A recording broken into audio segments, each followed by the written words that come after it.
não parar, não precipitar e não retroceder. Então dizer para esse cara, sabe quando nós vamos parar? Nunca. Nunca na sua porca vida. E aí pessoal do canal, tranquilo? Antes do vídeo, quero pedir a você para ser membro do canal, para ajudar a gente nessa grande luta, que é pela libertação do Brasil do comunismo, do socialismo.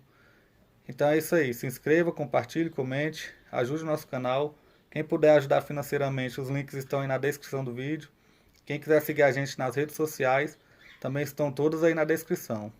Na comunidade a gente sempre coloca alguns trechos de livros, para quem se interessar, os links dos livros estão lá na comunidade.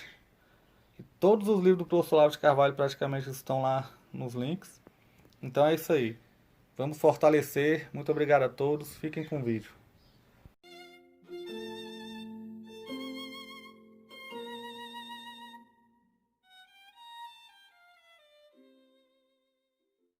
Este método. Agora, na USP, eles tinham um sistema de você ir decompondo o texto em pedacinhos, quer dizer, transformar numa espécie de estrutura numérica, né? Com itens e subitens e subitens, tipo assim, número 1, depois 1.1, 1.1, 1.1, 1.1.1.1.1 e assim por diante, de modo que você, a partir daí você identificava, segundo eles, né, as estruturas maiores do livro e as subestruturas dentro.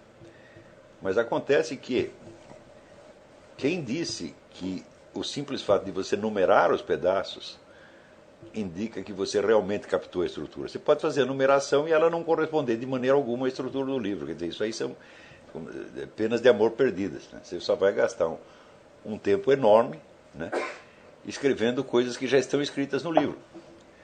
Né? Eles usavam assim, põem lá o número, então põe o começo, as palavras do começo do trecho e do fim, de maneira que você identificasse onde começa e onde termina. Daí subdividir aquilo.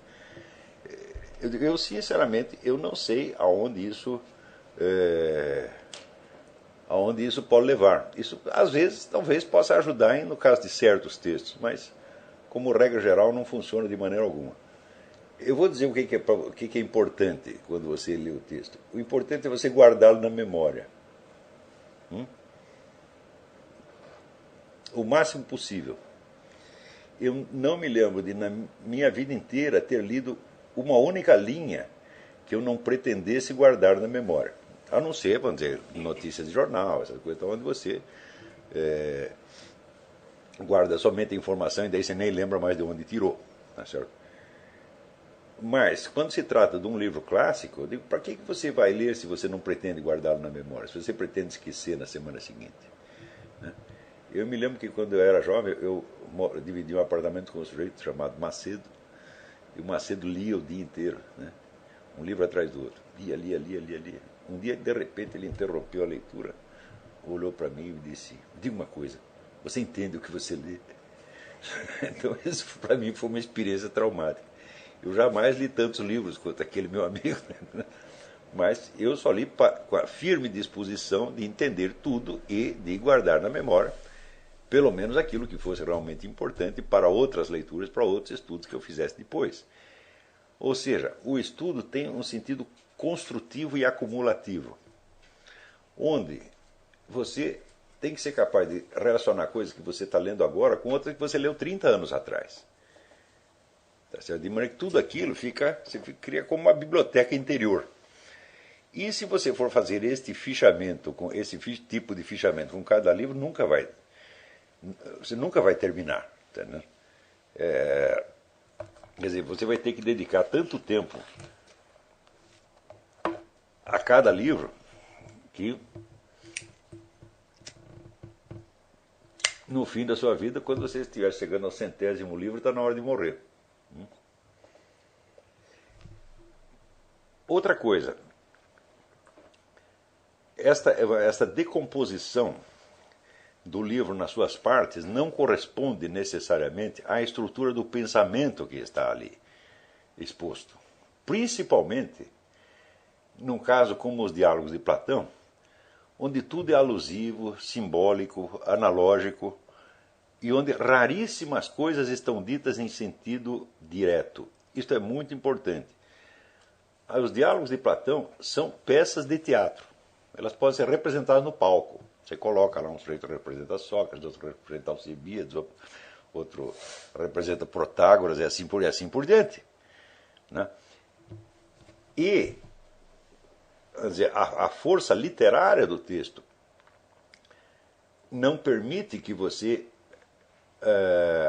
interprete jamais somente em sentido literal raso. Sempre tem uma segunda intenção, sempre tem uma ironia.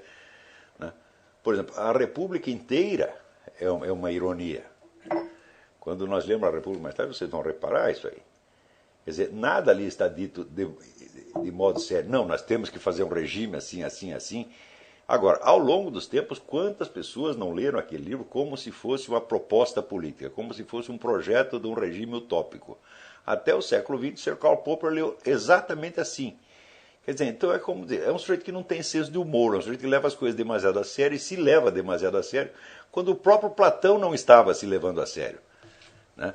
Quer dizer, quando o sujeito passa páginas e páginas construindo um regime lindíssimo, tudo funciona maravilhosamente bem, para no fim dizer, mas isso aí não vai durar. Né? Na primeira esquina vai bagunçar tudo.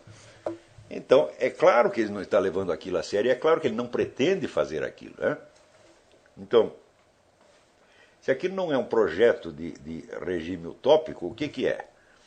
Aquilo é uma especulação em torno dos critérios de julgamento da sociedade humana. Né? Ou seja, está tentando criar, vamos dizer, um padrão de perfeição hipotética contra o qual as sociedades pudessem ser examinadas, como assim uma substância para fazer contraste. Tá certo? E esse padrão de perfeição é propositadamente inalcançável.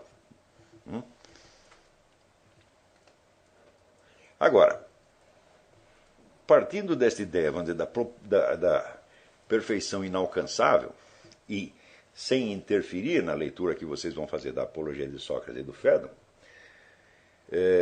nós podemos até a título preparatório ou profilático lembrar um outro tema que já foi tocado aqui de raspão, mas nunca foi aprofundado, que é exatamente, vamos dizer, o tema da perfeição extra-humana, tal como concebido por filósofos e elaborado ao longo do tempo. A origem remota disso é a escola pitagórica. No instante em que Pitágoras disse que tudo é feito de números, bom, é fácil você perceber que números não existem na natureza, não existem na experiência sensível, tá certo? E eles também não podem dizer que eles existem só na nossa mente. Porque quando você faz uma conta de 2 mais 2 é 4 na sua cabeça, a mesma conta reproduzida com objetos materiais dará o mesmo resultado. Então, existe algo nos números que, por assim dizer, transcende a distinção entre sujeito e objeto. Os números funcionam da mesma maneira no sujeito e no objeto e eles conectam um com o outro de uma maneira um tanto mágica. Né? Às vezes é até surpreendente você ver como certos cálculos feitos puramente na sua cabeça se verificam no mundo exterior de uma maneira exata, igual. Não é isso? Então, os números sempre fascinaram o ser humano, também por aquele motivo que eu já mencionei, que é apontado por Wilhelm Worringer no livro sobre o estilo gótico, onde ele lembra que as sociedades mais primitivas, mais indefesas na natureza, sempre criavam uma arte de estilo abstrato e geométrico, como se estivessem buscando refúgio, né, no mundo abstrato contra, né, os perigos e o caos do mundo físico circundante. E que, ao contrário, quando você tem uma civilização já mais avançada, com uma tecnologia e onde as pessoas se sentem mais defendidas e distantes da natureza, então aí é que começa a arte naturalística, onde a natureza já não aparece como um perigo a ser evitado, mas como uma fonte de beleza a ser imitada. Então, quer dizer, a beleza no início é concebida somente como beleza abstrata e ideal, não como beleza natural. Não é isso? Bom, quem quer que tenha se aventurado no meio do mato alguma vez, né, e eu fiquei perdido no meio do mato durante 4 dias, não vai achar nada daquilo bonito. Porque durante aqueles 4 dias, eu olhava para ele, eu só via miséria e perigo e pensava como é que ia sair dali. Né? Muito mais tarde, quando eu conheci o Orlando Vilas Boas, ele me contou, falou, você acha que índio gosta de mato? Você está louco, só que nunca vi um índio que pensa isso. O índio odeia aquilo. Ele limpa aquele terreno ali na tábua, faz a tábua tudo organizadinha, faz aquele círculo bonitinho, que não se parece com nada à natureza, né? É uma forma geométrica, e fica ali e não sai dali. Só quem sai dali são os profissionais, os caras treinados, né? Quer dizer, índio com 20, 30 anos de experiência, os guerreiros, os responsáveis pela tribo, podem sair. Os outros não se permitem que saiam de jeito nenhum. Quer dizer, não é louco, ele não vai lá se oferecer para uma onça, para um jacaré. Né? E, além disso, eu digo por experiência própria, mato, você não consegue lembrar o caminho que você percorreu. Você anda 100 metros, você está perdido. E daí, tentando sair dali, você é capaz de parar muito mais longe do que estava. É uma coisa absolutamente desesperadora. Então, nós começamos a gostar gostar de natureza, como as pessoas dizem. Bom, depois que inventaram a bússola, inventaram os mapas, né? Inventaram os helicópteros que vão buscar você quando você se perde, bom, daí fica tudo gostoso. Tá certo? Mas, para uma sociedade pequena, antiga, aquilo vamos dizer, é o inferno do qual tem que fugir. Tá certo? Então, esta tendência muito antiga do ser humano a refugiar-se no abstrato, tá certo? Ela aparece, ela ecoa na filosofia pitagórico-platônica. Né? Quando Pitágoras diz que tudo é feito de números, eu digo, os números são inteligíveis, você os domina intelectualmente. Né? Então, se tudo é feito de números, então o mundo é menos complexo e ameaçador do que parece. Porque nós, mediante cálculos, podemos manejar o conjunto. Tá certo? É claro que isto é uma ilusão. Mas você vê que nesta ilusão aparece ao mesmo tempo o terror pânico da natureza sensível, o terror pânico do cosmos, e, ao mesmo tempo, uma ambição de poder. Quer dizer, você tem tanto medo da coisa que você sonha em poder dominá-la completamente. E se refugia nesse sonho justamente para se defender, para não ser invadido pela sensação, né, de terror cósmico. Né? Poucos, vamos dizer, confessam realmente essa sensação de terror cósmico, de total desamparo perante a imensidão do mundo físico, tá certo? E a expectativa de outros mundos invisíveis ainda por trás do mundo físico. Né? Então, poucos dizem como Pascal, né? A solidão desses espaços infinitos me apavora. Né? Então, esta meditação do infinito é justamente o que as pessoas procuram evitar, mas note bem, o infinito é a própria condição na qual nós vivemos. Então, desde muito cedo, você vê que existe no ser humano essa dupla tendência. Por um lado, ele abrir-se para o infinito e reconhecer o seu desamparo, né? E saber que ele está ali sob a proteção de uma força que o transcende, que ele não pode compreender, tá certo? Que é tão incompreensível quanto o próprio terror que ele sente. E, por outro lado, a tendência de refugiar-se na abstração e criar uma ilusão de domínio. As duas tendências são inteiramente legítimas, são humanas, por assim dizer. Né? Mas a tendência de buscar refúgio no abstrato, ela aparece com clareza máxima em Pitágoras, em primeiro lugar.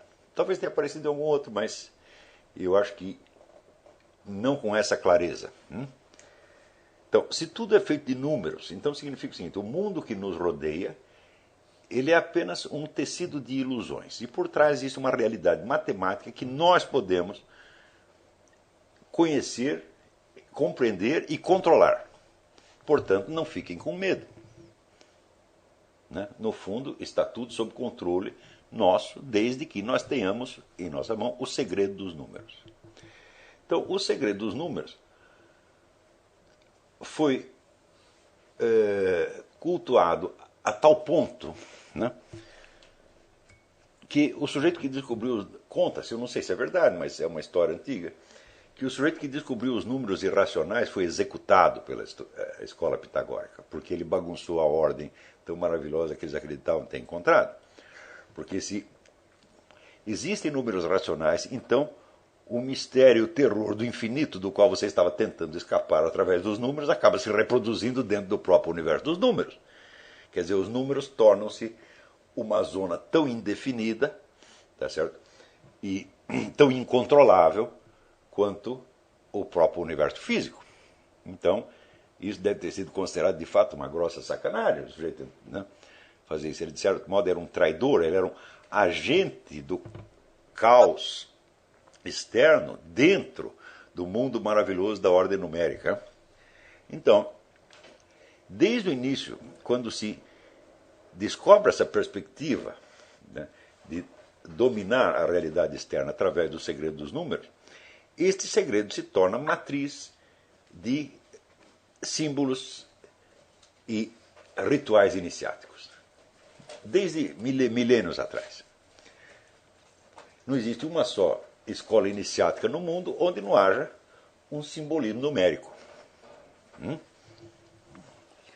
Então, você tem isso no sufismo, na maçonaria, em tudo quanto é lugar, né?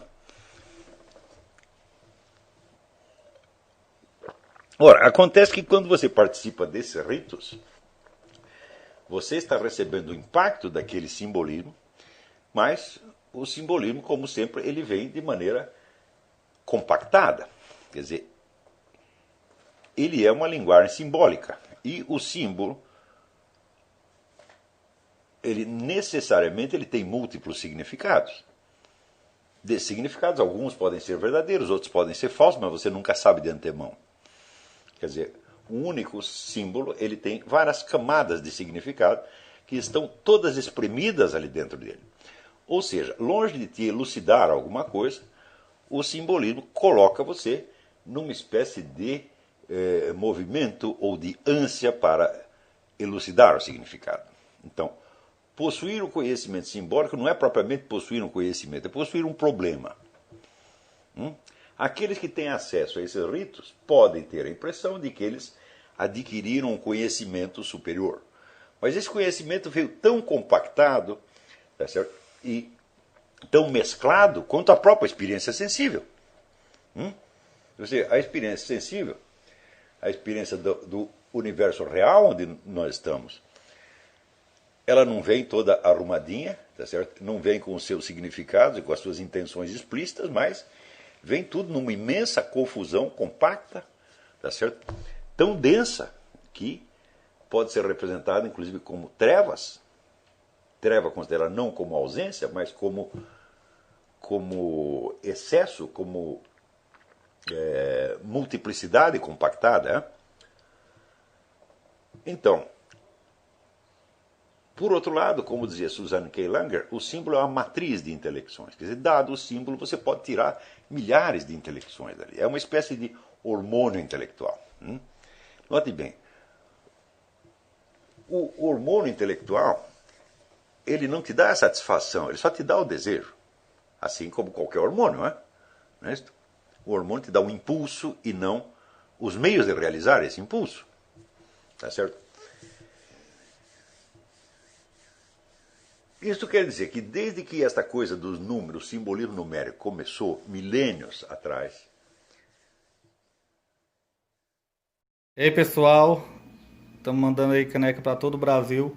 Muito obrigado ao pessoal que ajuda o nosso canal aí adquirindo as canecas. Também é uma forma da gente interagir. Muito obrigado.